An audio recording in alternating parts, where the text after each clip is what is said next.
Testing, testing. Hello. Okay, so how do we want to do this? Anyway, we'll just randomly talk and then you can edit it all. Yeah. We are at the beach this morning. We started off with a breathwork class. And this was actually Louise's idea to have a little chit chat about my egg freezing experience. Louise prepared some questions. She's going to interview me. Also, just because I've been so curious during Julie's experience, because I've actually had my own IVF journey, story for another time, but I guess it was a time where I couldn't really process everything. I guess I even kind of forgot all of the steps and what was happening. So I would ask Julie, oh, what does that mean? And Julie would be like, I don't know. So we both would be like, let's ask ChatGPT. Yeah, we were both learning together, and I almost felt like flashbacks kind of came back to me on how I was feeling, and I was like, oh my God, this is an intense period. Or Julie would be like, oh, this symptom, hyperstimulation kind of came up, and I was like, oh, I got that too. So these are more questions about the broader picture. Yep. Yeah. Okay. So let's get into it. I don't know what kind of questions she has for me, but okay. What made you start thinking about egg freezing at this point in your life? That is a very, very good question. So I'm 31. Honestly, if I could have what I wanted right now, I would already be married, ideally pregnant, already have my first kid. Sometimes in life, things don't always go to plan. So I'm not at that stage of my life yet. I definitely do want kids, and I don't see my future without kids. This was an opportunity to give myself the best options moving forward. I don't know what my future is going to be like. Maybe I won't even need these eggs. Maybe I can conceive naturally. That would obviously be the most ideal scenario.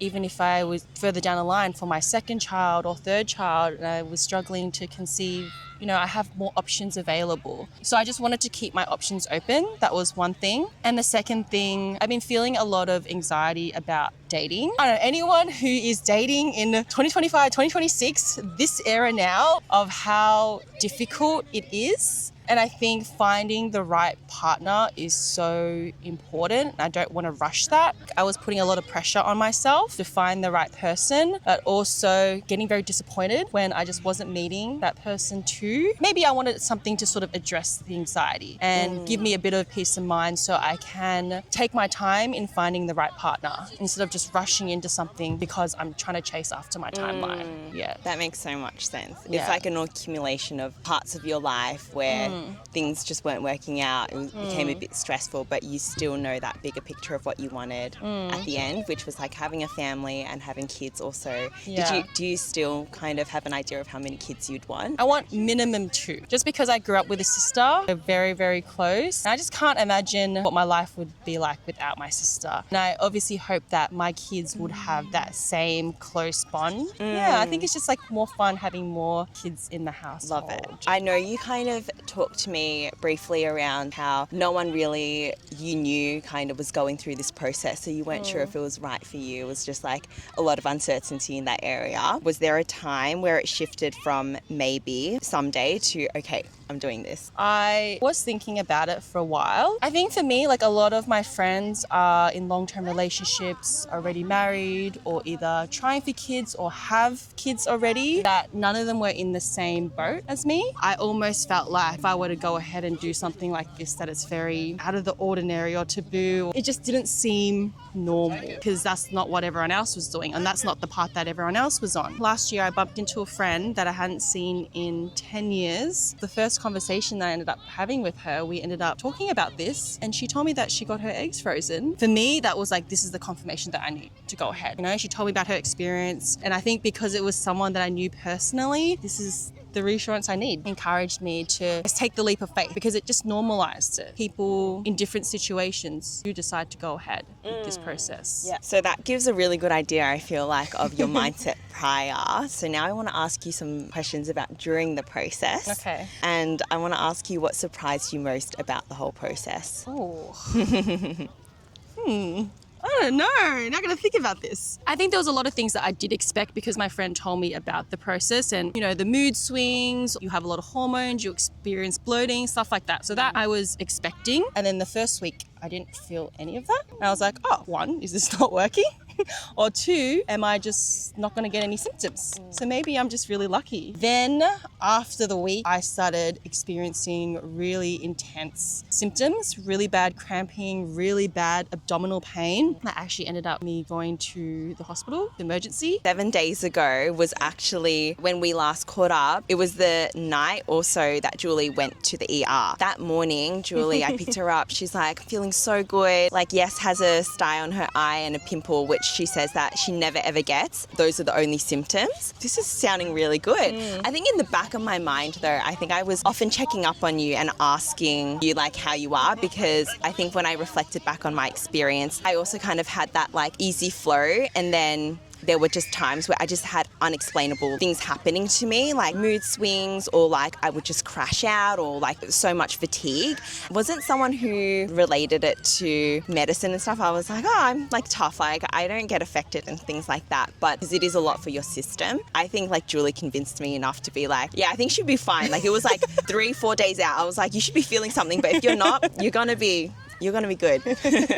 So yeah, that was the biggest surprise. I just didn't expect to feel that level of pain. And I have a very high pain tolerance as well. And this was like the most pain I had ever felt. I was like crying in the ER. My immediate thought was that something is really wrong because everything was so smooth and all of a sudden it just spiked and I had very intense contractions as well. Like it was like coming in waves. Did I do something wrong? Like I was actually painting my fence all day on Saturday. So you're not actually supposed to do that much intensive exercise, so please do not follow my footsteps and do that. Look, I don't know if that aggravated or maybe my body was more fatigued because of it. I guess like the biggest risks was ovarian torsion, when you kind of twist your ovaries, and that comes from movement. So if you do like a lot of exercise or a lot of twisting and stuff like that, they ended up diagnosing that I had ovarian hyperstimulation. When your body is overstimulated by the medication, your ovaries are overstimulated. This is where we use ChatGPT.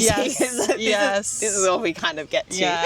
I wasn't even going to go to the hospital because I'm like, Yeah. Asian mentality, like tough it out. It's fine. Like I'll push through. But it was telling me like, no, you could have ovarian torsion and this. And I was like, oh my God. I don't know. Maybe it's like not that helpful sometimes because it can really psych you out. But I think it was good. It's pushed me to go quickly. And you don't really want to take risks during this period. Yeah. What a spin of events though. I know. It was like complete 180. 180. Because I also, in my mind, I was thinking about Julie quite a bit because I was like, yeah, things could come up. But because I'd be checking in that prior week and it was like, oh, I'm all good. I'm like, I'm not going to bother anymore. Monday, I didn't check in, which was when like she was going through the wreckage.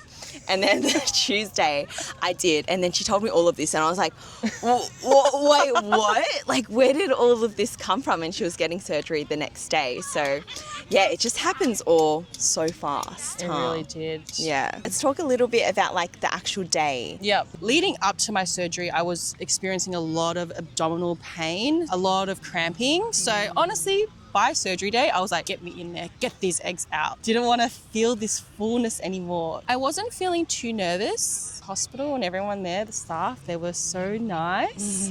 They make you feel really supported and looked after. So I felt like I was in really good hands. So good. My regular doctor, she was actually on leave, so I had another doctor from the practice. So she came and spoke to me beforehand. She was actually so sweet. Yeah, and the anaesthetic doctor comes and talks to you before as well, just to reassure you and make you feel comfortable. Yeah, it was actually so fast. The surgery itself is maybe like half an hour max, and you come out and then you're in the hospital for about 2 hours, where they just kind of monitor your vitals and see that you're okay, and then you're able to go home. Yeah, I don't know. Surgery where you knocked out? Yeah.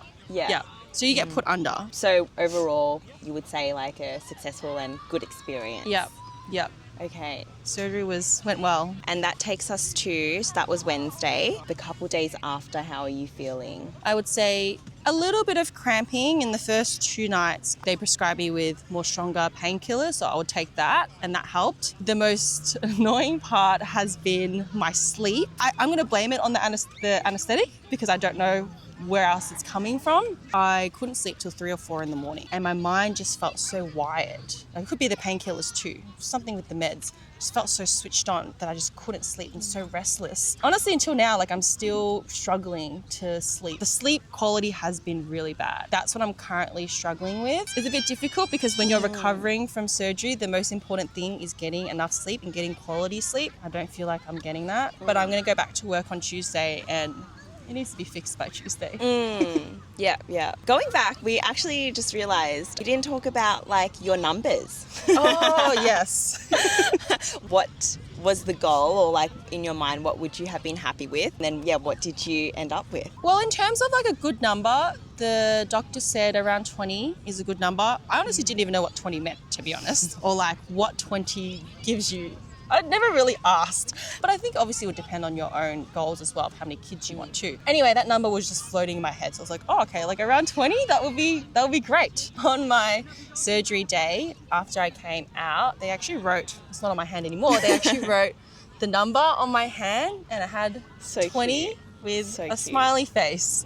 What were they counting? Because I know you go into the ultrasound before so they can kind of count your eggs. What number did they give you then? When the scan I did on Monday, they said almost 20.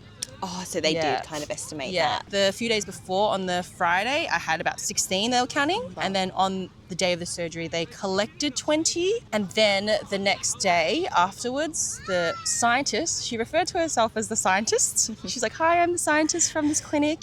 And out of the 20 eggs that we collected, 16 of them were mature, and those are the eggs that are going to be frozen. And then isn't there a period of time where after they'll see what survives, like that freeze? I don't know. You see, this is where we need chat, but like I looked it up again because apparently there's a certain number that survives the next day, and then in 5 days time, like, there's another batch that survives, and those are your eggs that will be used if you were to want to use them in the future. Something like that. Do you mean the conversation that we asked chat about? Right, yeah. Okay, no, so I think like they freeze all 16 of the mature eggs, but in terms of when you go to use your eggs, maybe it's a thawing process or whatever, or insemination process, or I'm like doing this, or whatever it is. Apparently on the first round, only 80% of the eggs make it through. This is for it to go to embryos. I'm not a scientist, so like this is just me regurgitating ChatGPT stuff. It goes down to 11 to 13 embryos. From the embryos, they have to go through like a 5-day blast process maybe to get fertilized, and then only about 40 to 50% will survive that process. The next stage after that is like putting it back in the body for like IVF, and whether that actually survives into a pregnancy. Those numbers decline again, and that's very obviously dependent on how healthy you are, and I think that's just luck as well. With 16 mature eggs, it can be anywhere between 1 to 4 live births. But they say 2 or 3 is like common. The spread could be 1 to 4. The more you know. I was thinking, 16, 15 mature babies. eggs. Yeah, 16 Boom, babies. done. Exactly. One doesn't work, you just try another one, but you got 16 goes. Yeah, that's what I thought too. Right. Yeah. Now the hard hitter questions. How much was this whole thing? There's a few different fees that go into it. One is the consultation fees. I had about 2 consultations at the start. Those were about $200 to $300. I think the first one was like $380, but you get a bit of a rebate from Medicare, which was like $80. It was not much. Consultations see if you're a good candidate for egg freezing as well, because you get referrals to do ultrasounds and stuff like that. From those scans, they will actually be able to tell you if you are a good candidate. I was quite lucky with the scans. I hunted everywhere to find bulk build. You have to do blood tests and you have to do ultrasounds, like a pelvic ultrasound. The one that she referred me to was going to be $500. And that's when I called up and I was like, oh, okay, I'm going to look around because can't afford this. That can also be an additional cost depending on where you are and how much these scans are. During my consultation process, my doctor also suspected that I have endometriosis, and I think at an earlier stage I thought I may have endometriosis, but I sort of put that off because Asian mentality, like it's nothing, it's fine, just push through, and I just always sort of brushed it to the side. This also could be a potential reason as to why I was experiencing such severe pains towards the end as well. Because of that diagnosis, I was actually eligible for a Medicare rebate. Oh, I don't know if I told you this no, already. I didn't Yeah. know. I knew about like the endometriosis, like it could have been that. Yeah. And I was like, oh, that's great that, you know, like it brings to light something else that you can kind of like look over, take care of Yeah. now too. So that was my takeaway. But then, yeah, I didn't know that also you can get money back. So you get a Medicare rebate if you have anything related to fertility issues. Yeah, if you've been trying and you're having fertility issues, you can be eligible for the rebate. Or if you have like PCOS, endometriosis, or any other fertility related issues. For the egg freezing portion, that was supposed to cost me 10 grand. Because I get a Medicare rebate, the egg freezing portion will only cost me 4 grand. So it's actually a huge saving. Get diagnosed before you do IVF. So that was like a real blessing. Yeah. Yeah. I mean, I don't know if it's a blessing, but dress I've been Asian putting mentality. It's literally like a blessing because I get to save so money. save money, you've but then got I'm a just like, but diagnosis. now I have a diagnosis, so is it a blessing?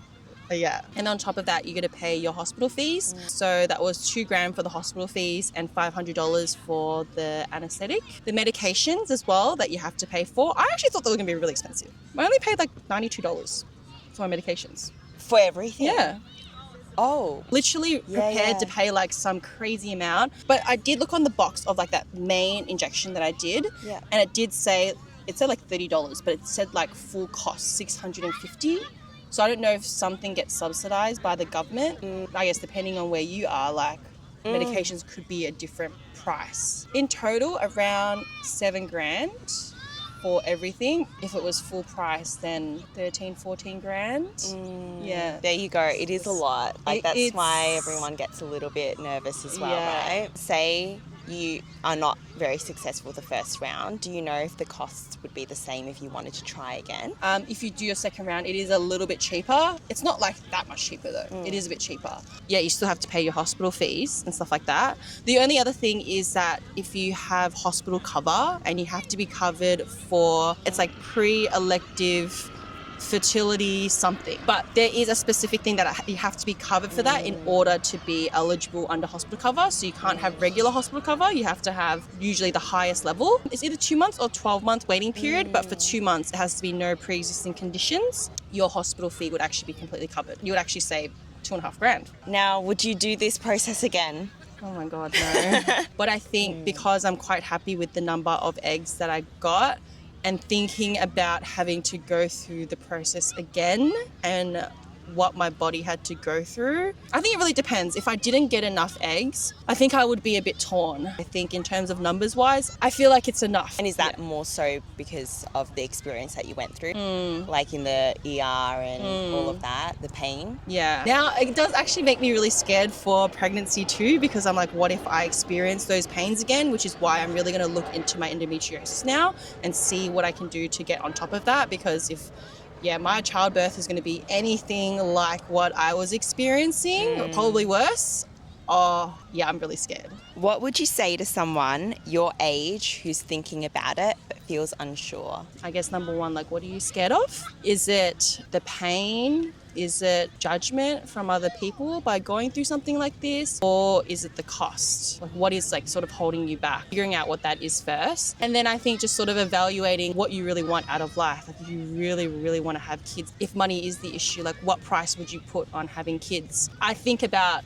if I'm further down the line and I'm, let's say, like close to my 40s and I want to have my first child or second or third, and I am really struggling, what would I pay in that time? Honestly, like I might pay like even more than what I'm paying now. I'm like, give me that baby, like I want it, you know? Honestly, money comes and goes. I think it's just normal to feel scared about this too. Finding people that you can lean on in the process if you really want to do it, and just going for it. Like just going after what you really want to set yourself up for best opportunity in life. I think you summed it up so well. Yeah, that was such good advice. Because I think a lot of the time, the main fear, or like, I guess like if you think back to what you said at the start around how you just had never heard of anyone go through it, it's a scary process, right? So looking into it yourself can be really overwhelming. If you don't have any of the pieces of the puzzle together, how can you make a decision that's like so far in the future for you. Do you know what I mean? I kind of think just like mapping it out to see what are your barriers and then thinking about whether you can overcome them, whether it's worth it or not for you. I think like just talking about it today would probably help so many young women out there, and to give a little bit more of insight into your experience, which I think has been so helpful.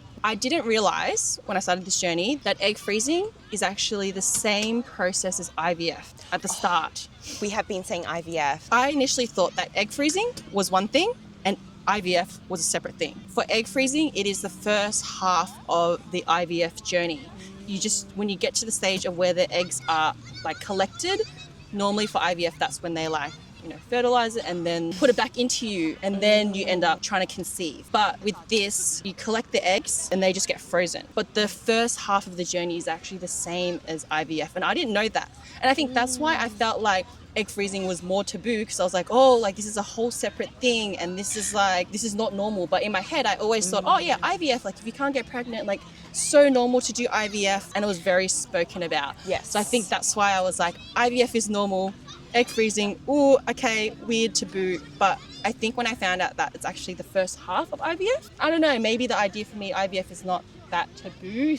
So I felt like, okay, but I just didn't know that. I just didn't know that it was technically the same process. But yeah, that makes sense. That was good. All right. Anyway, that's a wrap. Bye. Bye.